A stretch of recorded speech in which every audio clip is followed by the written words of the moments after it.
ஆலயம் செல்வம் நம்ம அன்பர்களுக்கு வணக்கம். நாம் பார்த்துட்ருக்கிறது திருமுல்லைவாயிலில் உள்ள மன்னாதீஸ்வரர் பச்சையம்மன் திருக்கோயில்.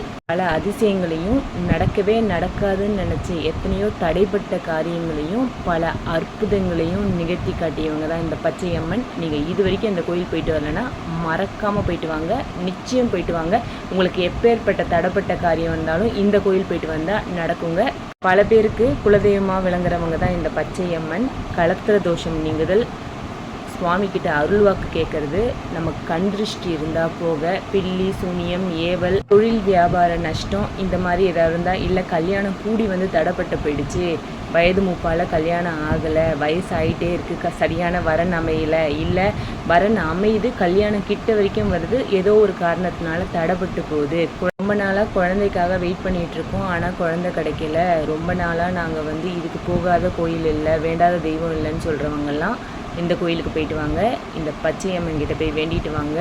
பல அதிசயங்களை நடத்தி கொடுக்குறாங்க. நம்ம கஷ்டப்பட்டு முன்னேறி ஒரு நிலம் வாங்கியோ வீடு வாங்கியோ இல்லை வீடு கட்டியோ எப்படியோ படிப்படியாக முன்னேறுவோம். ஆனால் எங்கே இருந்தால் நமக்கு இப்படிப்பட்ட திருஷ்டி வரும்னே தெரியாதுங்க. அதில் நமக்கு ரெண்டாக உடஞ்சிருவோம், உடம்பு அப்படியே மெலிஞ்சு போயிடும், ரொம்ப கண் திருஷ்டியாக இருக்கும். அப்பேற்பட்டவங்க நிச்சயம் அந்த கோயில் போயிட்டு வாங்க. தொழில் வியாபாரம் நம்ம நஷ்டப்பட்டு இருக்கும்போது யாரும் நமக்கு ஒரு உதவி செஞ்சுருக்க மாட்டாங்க. ஆனால் படிப்படியாக முன்னேறி மேலே வரும்போது அது எங்கே இருந்தால் நமக்குன்னு வருமோ தெரியல, அவ்வளோ கண் திருஷ்டி.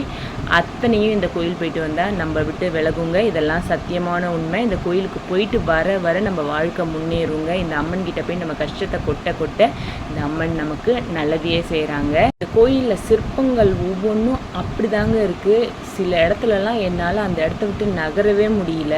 அப்பேற்பட்ட அற்புத காட்சி.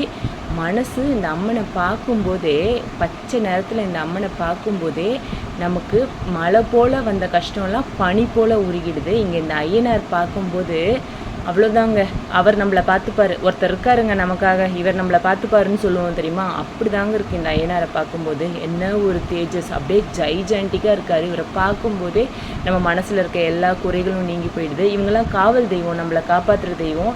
நம்மளை மட்டும் கிடையாது, நம்மளோட குடும்பத்தை நம்ம குலத்தையே காக்கிறவங்க இந்த குலதெய்வம், காவல் தெய்வம். இந்த காவல் தெய்வத்துக்கிட்ட நம்ம போய் எனக்கு காவல்காரு, நான் செய்கிற ஒரு விஷயத்தில் எனக்கு கூட இருந்து துணை புரியணும், நான் எடுத்து வைக்கிற அத்தனை அடியும் நமக்கு வெற்றியாக தான் இருக்கணும், எனக்கு கூட இருந்து ஹெல்ப் பண்ணுங்கன்னு நம்ம வணங்கினாலே போதுங்க. இவங்க நமக்கு கூட இருந்து ஹெல்ப் பண்ணுவாங்க. அத்தனை சந்தோஷத்தையும் கொடுக்கக்கூடிய மிக மிக அற்புதமான திருக்கோயில். நீங்கள் இது வரைக்கும் இந்த கோயில் போகலன்னா நிச்சயம் போங்க. இந்த பதிவை பார்க்குறவங்க கண்டிப்பாக இந்த கோயில் போயிட்டு வரணும். உங்கள் மனசில் இருக்க குறைகளை அத்தனையும் இந்த அம்மன் கிட்ட சொல்லணும். அவங்க உங்களுக்கு எல்லா நன்மைகளையும் செய்வாங்கங்க. கோயில் போயிட்டு வர வர ஏற்றம் முன்னேற்றம் தான். நமக்கு யாரோ ஒருத்தங்க இந்த கோயில் போயிட்டு வந்தால் நன்மை நடக்கும்னு சொல்கிறாங்க பார்த்தீங்களா, அந்த விஷயம் நம்ம காதில் கேட்குறது கூட நமக்கு ஒரு பாசிட்டிவ் தாங்க. எனக்கு தெரிஞ்சு நெகட்டிவிட்டி போய் பாசிட்டிவ் வர இடம் கோயில் மட்டும்தான். கோயிலுக்கு போக போக முன்னேற்றம் தான். நம்ம மனசில் தூய்மையான எண்ணம் வச்சுக்கிட்டோன்னா நம்ம வாழ்க்கை நிச்சயமாக சத்தியமாக முன்னேறும். எப்பேற்பட்ட தடையுள்ள காரியமாக இருந்தாலும் இந்த கோயில் போயிட்டு வந்தால் தடைகள் நீக்கி வெற்றி தாங்க. இந்த பதிவு உங்களுக்கு பிடிச்சிருந்தா உங்களோட ஃப்ரெண்ட்ஸ் அண்ட் ரிலேட்டிவ்க்கு ஷேர் பண்ணுங்கள். நிறைய பேர் சப்ஸ்கிரைப் பண்ணாமல் பார்க்குறீங்க, சப்ஸ்கிரைப் பண்ணுங்கள். நல்லதே நடக்கும். நன்றி, வணக்கம்.